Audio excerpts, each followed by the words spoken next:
Yo, Chris, so then what's your like experience with the concept of self-love? In other words, to get a little bit deeper into the concept, okay, we've heard before, hey, in order to love others, first you have to love yourself. There's this guy named James Hollis who's a psychologist, and he says, you're never gonna have a better relationship with anyone you'll never have a better relationship than the one you have with yourself. Like that's this guy, James Hollis, right? He talks about that. So we hear on the surface of popular culture, love yourself first and all that. And then James Hollis, a psychologist, a Freudian psychologist, he went further and he says, you're never gonna have a better relationship than the one you have with yourself. What's your thoughts on that, man? Well, my personal thoughts is, first, loving yourself means you got to take care of yourself. That's number one. You don't take care of yourself, we have one life. What are you gonna do? Second. Well, how do you take care of yourself? Like, what's something that you do? Because I know that. I like to do personally, I like to do a lot of exercise. If I don't make no excuses. So people say, oh, I don't have a car, I can't go to the gym. Or I don't have a membership, I can't go to the gym and work out and get buff or whatever. No, you have your house. If you have your house, you have a floor, ceiling. Hey, you can do push-ups, sit-ups, jumping jacks for all I care. That right there, you're taking care of yourself. It's better than nothing. Yeah. Think about it this way. Would you rather have 100% of a grapefruit, mm-hmm. or 50% of a watermelon? What would you rather have? Oh, that kind of sounds like my choice, no? Like whatever a person prefers to the fruit. No, that's the dumbest thing I've heard. Actually, I'm sorry to say. I'd rather have 50% of the watermelon, but some people might hate watermelon. It's called the mega. Yeah. Instead of getting the whole grape. Okay, to be fair though, I get it. Me and you. Half of the big. Yeah, watermelon. that is true. And what's big? On quantity. When we're talking only on quantity, you're correct. And quality. But some people prefer grapefruits. That's kind of the whole thing. Let's not get into the quality because people are going to prefer grapefruits. No, they're not. Buddy, if you only knew. I know some people that They would not prefer grapefruits if they knew what I mean by that. And there's people that want to burn fat. They help burn fat, bro. You didn't know that? Yeah, okay, grapefruit. But this is a metaphor. Yeah, so metaphorically speaking, you're right. Metaphorically speaking, yeah. You're going to want half of that watermelon than that whole grapefruit. Yes. Say you like, you like both fruits, and you want the most of all. You're gonna get the half watermelon. Okay. So how do we connect this to if you have to work out at home on the floor? So you have to work out home on the floor. All right. At least you're getting it's 50% of something. Of something is better than 100% of nothing. Yeah. And that's what a lot of people don't understand. Because a lot of people say, well, and they make excuses, and it's easy to do it. It's really easy to do it. And I have friends, won't say names, I know people. I gotta go see my girl. Okay, cool. You have 24 hours. You're gonna be with her 24 hours if you are. Okay, and I think that's a great segue into the next topic, which is self-love. And I think that some people are gonna be they're kind of enmeshed. They feel like, man, if I get away from this person, they might cheat on me. They might get on Instagram. They might be letting people get in their DMs. But that's called insecurity. But does that exist? Of course. And so, is there a correlation between loving oneself and having an insecurity? Loving oneself and having like, in other words, say you don't love yourself, are you gonna have more insecurities? For example, everybody differs on that. Everybody differs. My problem was it was on some relationships. I'm actually guilty myself. I've been part of this. Jacob's been part of this. Of what? Of insecurities? Yes, of course. Yeah. I've witnessed it. Anyway. Whoa. Okay. I don't care what he says. All right. We're going live here. We're going with the truth. Anyway. So this is what's going on. First of all, some of my ex-girlfriends, I knew what they wanted because of the way they spoke. Like, hey, today is my coworker, and he was real nice to me, and he was being nice, and he told me that, hey, I got you whenever you need. I know she's trying to get me jealous. So that to me did not affect me. Because you knew she was trying. I knew what she was trying to do. I knew she was just trying, but at the end it kind of made me feel even better because I'm like, she wants me, her boyfriend, to get jealous. Like she just wants. At the end, what is that? She wants attention. She wants attention. From who though? Me. Right. Not from the coworker. Yeah. The coworker is the excuse. Right. I'm the source. Okay, Joe. Okay, so. Yeah. All right. Now, insecurity. I have a tough question for you. I have a tough question for you. Is when you don't believe. Is when you're at home and you're like, oh man, well, man, she's at work, and there's just. I mean, I know I work with these guys and the players and stuff and all this. You know what? Like, I don't care because one door closes, one door opens, two open, whatever, yada yada. You know what I mean? A guy told me this. You ever see this? You know who it is. A guy told me this one time, and it's very true. If a girl is going to cheat, Yeah. no matter how much you're on her phone, you're on her Instagram, and this I've lived it myself. I've seen it with my friends, and I'm saying it from the heart. You will not stop her from cheating. If she wants to cheat, and she wants to, there's no stopping it. It's gonna happen. Right. It's gonna happen. You cannot stop it. So what's the best thing you can do? Let her be her. Hey. The truth, it's always gonna come out. Okay. It's always gonna come out, always. Okay, and so since you said that, that's one of the videos I made recently was "Is Monogamy Dead?" Because let's say someone the other day I was talking to a friend. I go, hey man, so you've had a girl that was monogamous just to you, right? He goes, yeah. I go, yeah, me too. I go, are you 100% sure she was monogamous? And he goes, well, no. I go, but you really care that she was, right? And he goes, yeah. I'm like, that's weird, right? You're not even 100% sure. You're not even 100% sure, but like you walk around like you are. Like you. Well, I know where that one's going. Okay. Wait, where's it going? It's just it's almost. I know the person. No, you don't know who that is. No, you don't. I thought I did. Yeah, it's not who It you. sounds kind of similar. It's not who you're thinking. I know, but it sounds very similar. Probably, but it's not the same. Once we hear the 100%, you know who we're thinking. Yeah, who speaks. But it's not that person. Okay, alright. But anyway, I mean, monogamy's dead. That is. Is it? But we don't. Look, I recently came up to the conclusion. Like, I'm gonna put it aside for a second, because look, I almost died in a car accident in 2018. Okay. You know, you and me have both been through very traumatic things. My dad passed away. A lot of shit happened this year. I've been in relationships where it's arguing like, hey, why is that guy trying to take you out for some beer and some tacos? You know, like shit like that. Like where it's like, and at some point you're like, dude, I have shit to do. Like, okay, right now we're making a video, right? Okay. Like, watch. Some people can be like, oh yeah, that video sucks. It's like, yeah, man, but it's important to me. And the thing is this. If I'm arguing with a chick about who she's having sex with or who not, I can't be making a video. Is that correct? Would you say like, yeah, because you're arguing with the chick? At the moment. Yeah. So then I can't make the video. I mean, unless you have like quite about her. Yes, but it's not going to be a calm conversation like this. No, of course not. That's what I'm saying, and that's what that's what I found out in life. Right? It's almost like you kind of got to choose. Do you want to argue or do you want to get shit done?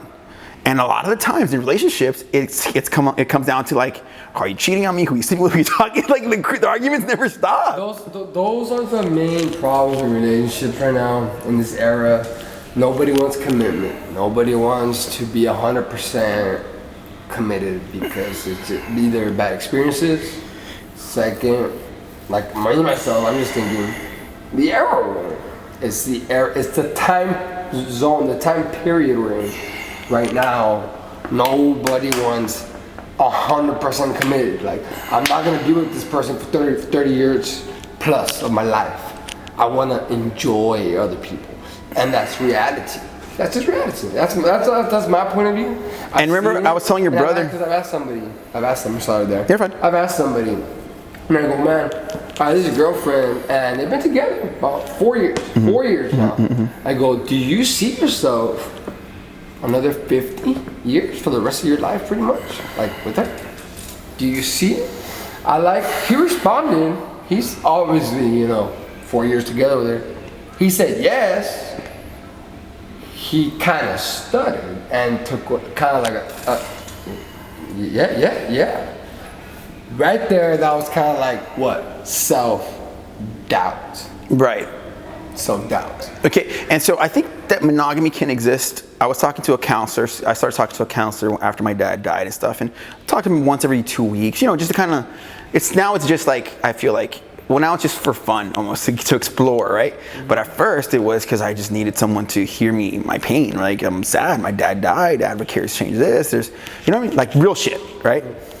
Now it's like, so then, I was telling him, hey, how often do you think monogamy actually, for real, no bullshit, exists? In other words, and he's like, if you take into account pornography and cheating, and one person hiding this, and one person doing that, he goes, at its loftiest, he says he approximates it at about 5%. About 5% of couples could probably truly pull it off.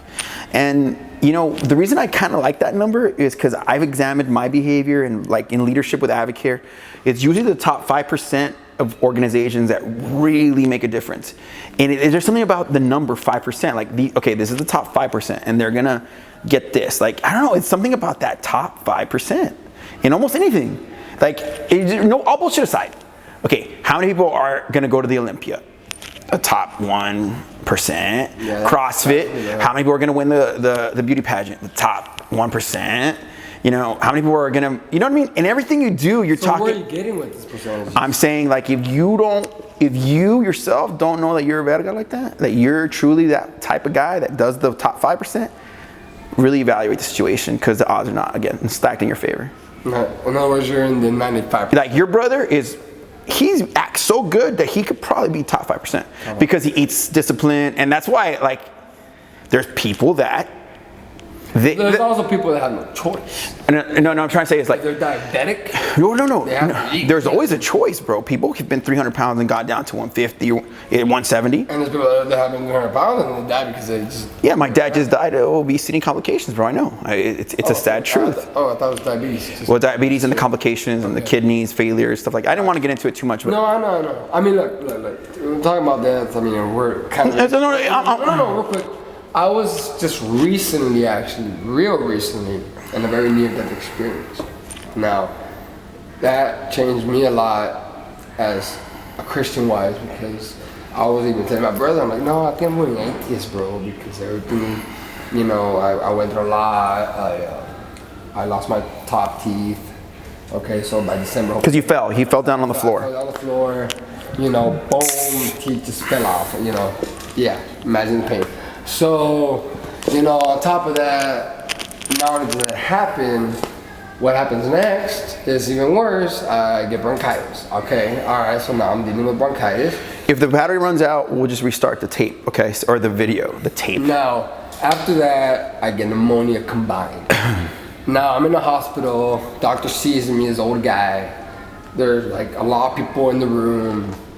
So I know it's serious, and he's like, you're not leaving the hospital, you're staying here for 2 to 3 days. Mm-hmm. Not even 1, he just goes 2 to 3 days. And I'm like, I ain't staying in the hospital 2 to 3 days. I did. I was there 2.5 days, mask on me and everything, couldn't breathe. It was very scary.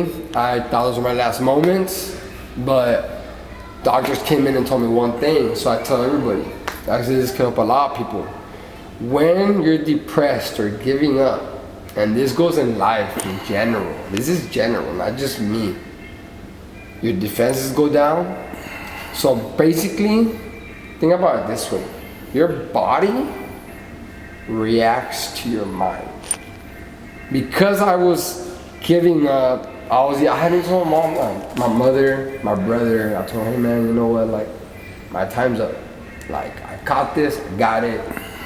I was there, he was kind of making his rounds, calling friends, saying, hey man, this has been it, this is it. And we on the sideline were like, bro, you're 28, bro, chill the fuck out. No, you're gonna make it. You're gonna make it. And I wasn't so down. I wasn't down. I was not living myself there because I was already kind of like, well, bro. The battery's gonna come out. So tell him what the doctor told you, and then we'll. So the doctor basically tells me, like, below me, what am I at? What am I at? 1 to 10, how bad is it? He wanted to say an 8 because he goes, 8, 7. He wanted to say an 8. That you of how bad it was. An 8. Oh, okay. And that is pretty bad. Yeah, 7's bad, dog. 7 alone is bad. 7 is He like, wanted to say 8. is you're mainly fucked up there. So I'm right there and I'm looking, and one thing helped out a lot. I saw my brother there. My brother and my mom were taking turns just being there to visit me. Jacob went to visit me on one of the times. This time he didn't have to. I know he had work. I know people got busy lives and stuff. But that's all I was saying my goodbyes to everybody, or at least trying to say in a way indirectly, like, hey man, it's been great.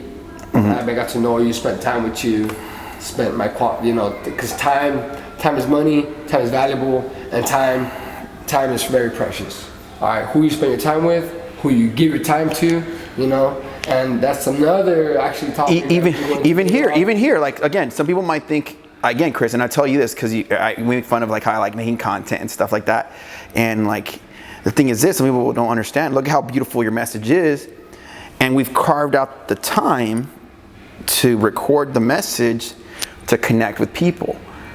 Some people might see you and they might think, oh, that guy's got it all figured out. You know what I mean? They might think that. In reality, now they're hearing the true story, what you really went through, the real story because Chris almost died, And that's death, people. We're talking about, I wouldn't be here right now making this video.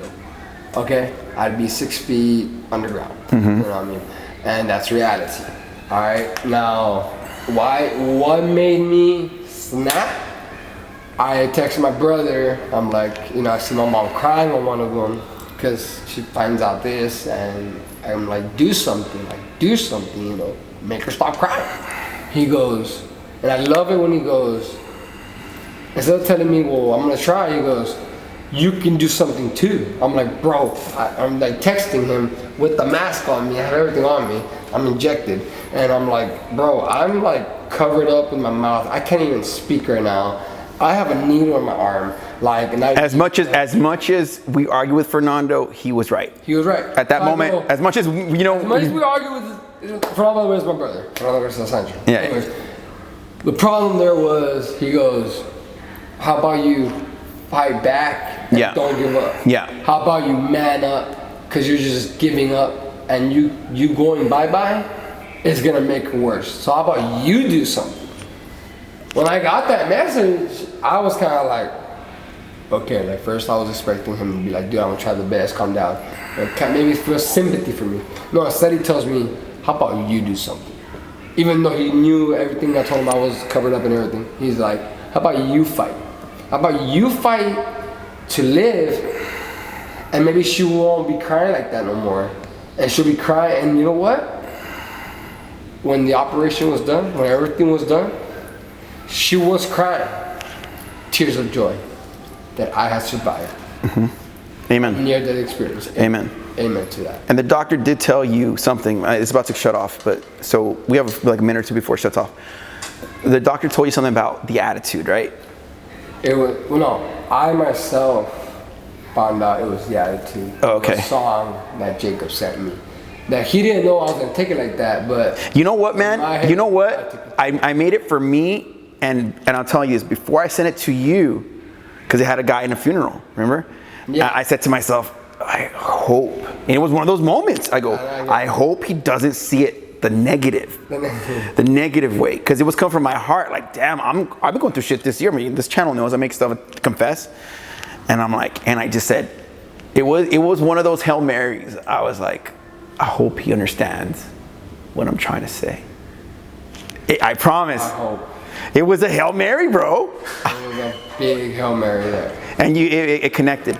So we'll see you on the next video. This has been a lot of fun. Do you have any closing ideas before we let? Just make sure you love yourself, you take care of yourself, appreciate those around you, value your family, spend time with those that you need to spend time with. Don't forget about them. That's all I can say. All right. Till next time. Till next time. Peace.